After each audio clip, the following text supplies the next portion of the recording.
낸시는 외딴 해변을 일부러 찾아왔습니다. 아무도 없는 걸 확인하고서야 마음 놓고 입수 준비를 시작했습니다.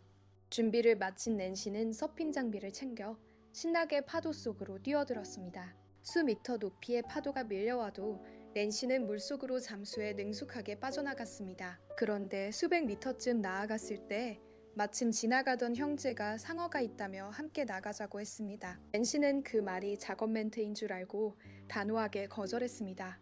그래도 찜찜한 마음에 형제를 계속 지켜보다가 그들이 진짜 돌아가는 걸 확인하고서야 마음을 놓았습니다. 문득 해변에 두고 온 가방이 걱정됐는데 형제들이 건드리지 않는 걸 보고서야 쓸데없는 걱정이었음을 깨달았습니다.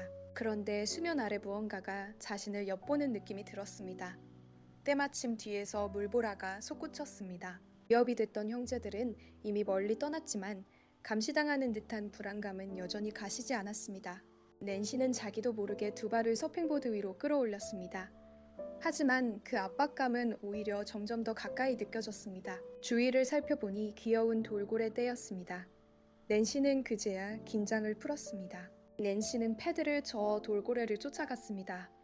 그런데 파도 하나를 넘자마자 생기 넘치던 돌고래들이 순식간에 사라졌습니다. 이상에서 앞으로 나아가던 낸시에게 갑자기 진한 비린내가 확 밀려왔습니다. 고개를 들고 보니 수십 미터짜리 고래사체가 눈앞에 버티고 있었습니다. 사체 위에 앉아있던 새들이 날아올라 낸시를 바다에 빠뜨렸습니다. 그때 수면 아래로 검은 그림자 하나가 스쳐 지나갔지만 낸시는 보지 못했습니다. 마침 파도가 밀려왔습니다.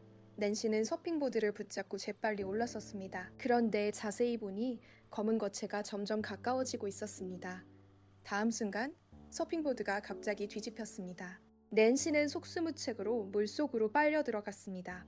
반응할 틈도 없이 몸이 수중 암초에 세게 부딪혔습니다. 서핑보드와 연결된 줄도 끊겼습니다. 하지만 낸시는 통증을 무시하고 전속력으로 수면을 향해 헤엄쳤습니다. 일단 서핑보드를 되찾으려 있는 힘껏 헤엄쳤습니다. 그런데 막 올라타려는 순간 강력한 힘에 다시 물속으로 끌려 들어갔습니다. 격렬한 통증과 함께 주변 바닷물이 순식간에 붉게 물들었습니다. 낸시는 필사적으로 버둥거려 겨우 빠져나왔습니다. 1초도 지체할 수 없었습니다.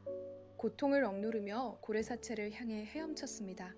지느러미를 딛고 올라서며 가까스로 상어보다 먼저 올라탔습니다. 그제야 뒤를 돌아보니 허벅지에 수십 센티미터 길이의 상처가 쫙 찍혀 있었습니다. 의대생인 낸시는 극심한 통증 속에서도 즉시 지혈 조치에 들어갔습니다. 그때 멀리 해변에서 막 자리를 뜨려는 형제들이 보였습니다.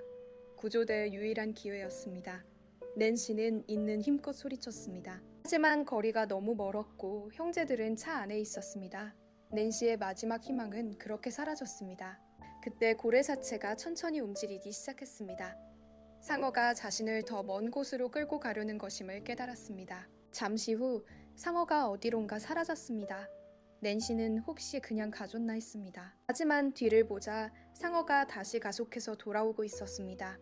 낸시는 생각할 겨를도 없이 황급히 일어섰습니다. 고래사체가 뒤집히기 직전 바다로 뛰어들었습니다. 다행히 사체가 잠시 상어를 막아줬습니다. 낸시는 가까스로 암초 위로 올라갔습니다. 하지만 주변을 맴도는 상어는 포기할 기미가 없었습니다. 사방을 둘러봤지만 아득히 먼 육지가 낸시를 깊은 절망에 빠뜨렸습니다. 바다 한복판 암초 위에 고립된 낸시, 허벅지에 찢긴 상처에서는 피가 멈추지 않았습니다.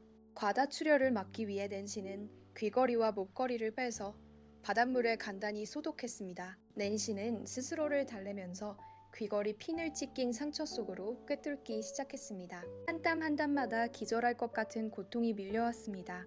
그러고는 입고 있던 래시가드를 벗어 허벅지 상처를 감쌌습니다. 낸시는 가망 없는 구조를 기다리며 조용히 버텼습니다. 이 해변에 사람이 없는 이유가 상어 때문이라는 걸 그때는 몰랐습니다. 이내 어둠이 내렸습니다. 낸시는 추위에 온몸이 떨렸습니다. 몸을 데워줄 건 허벅지에 감긴 잠수복 조각뿐이었습니다.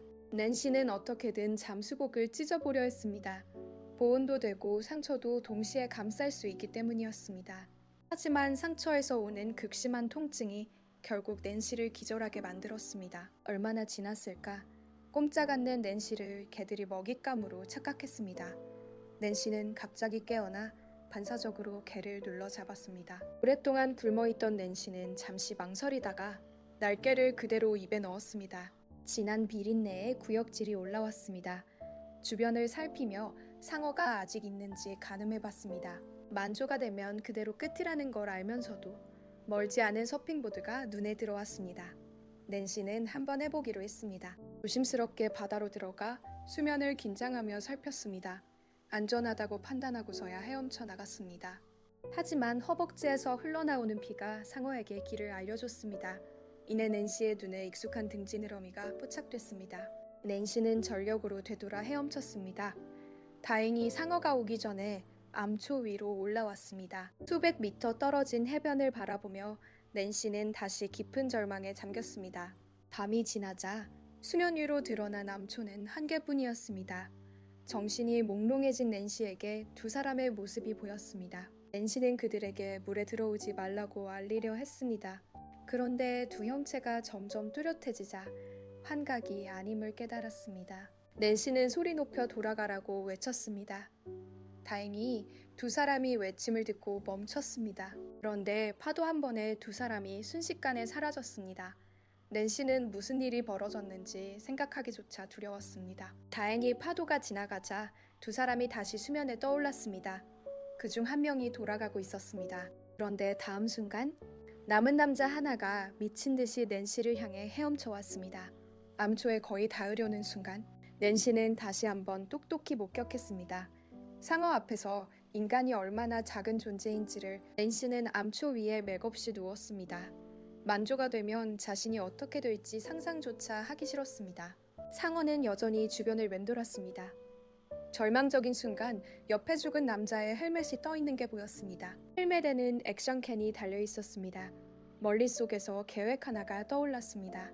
낸시는 상어가 도는 패턴을 눈으로 쫓기 시작했습니다. 타이밍을 잡아 헬멧에 가까운 쪽 암초로 뛰어들었습니다. 헬멧을 손에 넣는 바로 그 순간 상어도 공격해왔습니다. 다행히 상어의 멀리가 암초에 끼었습니다. 독성 있는 산호초가 상어의 멀리를 계속 자극했습니다. 낸시는 그 틈을 타 더 큰 암초 위로 돌아왔습니다. 액션캠으로 낸시는 처음으로 그 녀석의 실체를 제대로 봤습니다. 하지만 바닷물이 계속 차오르고 있었습니다. 어서 방법을 찾아야 했습니다. 낸시는 자신이 겪은 모든 것을 카메라에 담았습니다. 그리고 헬멧과 카메라를 묶어 해안 쪽으로 던졌습니다. 누군가 헬멧을 주워 구조를 오리라는 기대는 거의 없었습니다. 그래도 영상이라도 남겨 다른 서퍼들에게 경고가 되길 바랐습니다. 암초가 바닷물에 잠기기 직전이었습니다. 낸시의 시선이 멀지 않은 V 구조물에 닿았습니다. 하지만 상어가 호시탐탐 노리고 있었습니다. 낸시는 개의치 않고 바다로 뛰어들었습니다. 냄새를 맡은 상어가 이미 쫓아오고 있었습니다. 낸시는 크게 숨을 들이쉬고 수면 아래로 잠수해 해파리 떼 속으로 헤엄쳐 들어갔습니다. 해파리의 촉수가 온몸을 쏴대며 고통스러운 비명이 터져나왔습니다. 하지만 살아남을 수 있는 유일한 방법이었습니다. 예상대로 낸시를 쫓던 상어도 해파리 떼 속으로 돌진했습니다. 상어 역시 쏘이는 게 싫은 건 마찬가지였습니다. 낸시는 틈을 타 부위를 향해 헤엄쳤습니다. 하지만 계략을 눈치챈 상어가 방향을 바꿔 다시 쫓아왔습니다. 간신히 사다리를 잡고 부위에 올라탔습니다. 그런데 상어가 세차게 들이받자 손에 쥔 사다리 한 개가 바로 부러졌습니다. 낸시는 그대로 상어 등 위로 떨어졌습니다. 손에 든 쇠 막대기로 상어를 세게 찌르며 간신히 시간을 벌었습니다. 하지만 그 행동이 상어를 완전히 분노하게 만들었습니다. 녹슬고 낡은 부위가 낸시를 언제까지 버텨줄지 알 수 없었습니다. 그때 저 멀리 배 한 척이 나타났습니다. 낸시는 즉시 곰고함을 찾아 힘껏 열었습니다. 그런데 안에 든 것들이 전부 물속으로 쏟아졌습니다. 자세히 보니 신호탄이었습니다. 낸시는 몸을 반쯤 부위에 걸친 채 신호탄을 건져내려 했습니다. 다행히 상어한테 들키지 않았습니다. 신호탄을 신호총에 장전했습니다. 그런데 물에 젖어 불발이었습니다. 그 사이 배는 점점 멀어졌습니다. 신호탄도 조류에 떠내려갔습니다. 하지만 포기할 수 없었습니다. 신호탄을 되찾아 이번엔 발사에 성공했습니다. 하지만 배는 이미 사라진 뒤였습니다. 날이 저물었습니다. 낸시는 자신이 얼마나 더 버틸 수 있을지 몰랐습니다. 상처에서 흘러나온 피가 서서히 바다로 번져갔습니다. 상어가 갑자기 돌진해 V체인 하나가 끊겼습니다. 더 이상 물러설 곳이 없어진 낸시는 정면 승부를 결심했습니다. 신호총을 들어 상어를 겨누고 방아쇠를 당겼습니다. 놀란 상어가 다시 한번 V를 들이받았습니다. 신호탄이 한 발 남은 낸시는 높은 곳에서 상어를 관찰했습니다. 고래 기름이 퍼진 수면을 향해 마지막 한 발을 쐈습니다. 상어의 지느러미에 불이 붙었습니다. 하지만 상어는 바닷속으로 뛰어들며 불을 꺼버렸습니다. 낸시는 직감적으로 이건 큰일이라는 걸 알았습니다. 분노한 상어가 V를 강하게 들이받아 마지막 남은 체인까지 끊겼습니다. 상어는 그제야 만족한 듯 떠났습니다. 하지만 끊긴 체인의 반동에 낸시가 바다로 튕겨나갔습니다. 유일한 피신처도 무너져 내렸습니다. 상어는 아직도 주변을 맴돌며 떠나지 않았습니다. 언제 어느 방향에서 공격해 올지 알 수 없었습니다. 그 순간 다행히 철골 구조물이 막아준 낸시는 또 한 번 간신히 살아남았습니다. 하지만 낡은 철골이 얼마나 더 버텨줄지는 낸시도 알고 있었습니다. 상어가 또 한 번 공격해 오는 순간 낸시는 V의 마지막 체인을 향해 몸을 날렸습니다. 상어의 입이 철골에 낀 그 짧은 순간 낸시는 V와 연결된 마지막 쇠사슬을 잇는 힘껏 잡아당겼습니다. 마침내 상어가 빠져나오는 순간 낸시는 묵직한 쇠사슬을 붙잡고 함께 바닥을 향해 잠수했습니다. 상어가 속도를 높여 따라왔습니다. 낸시는 해저 가까이에서 몸을 틀었습니다. 버레이크를 밟지 못한 상어가 V 기저부에 세게 박혔습니다. 강한 충격으로 모래가 소용돌이 쳤습니다. 산소가 부족한 낸시는 모래에 파묻혔습니다. 다시 정신이 들었을 때 낸시는 구조 영상을 발견한 누군가에 의해 구조돼 있었습니다. 그로부터 몇 년이 흘렀습니다.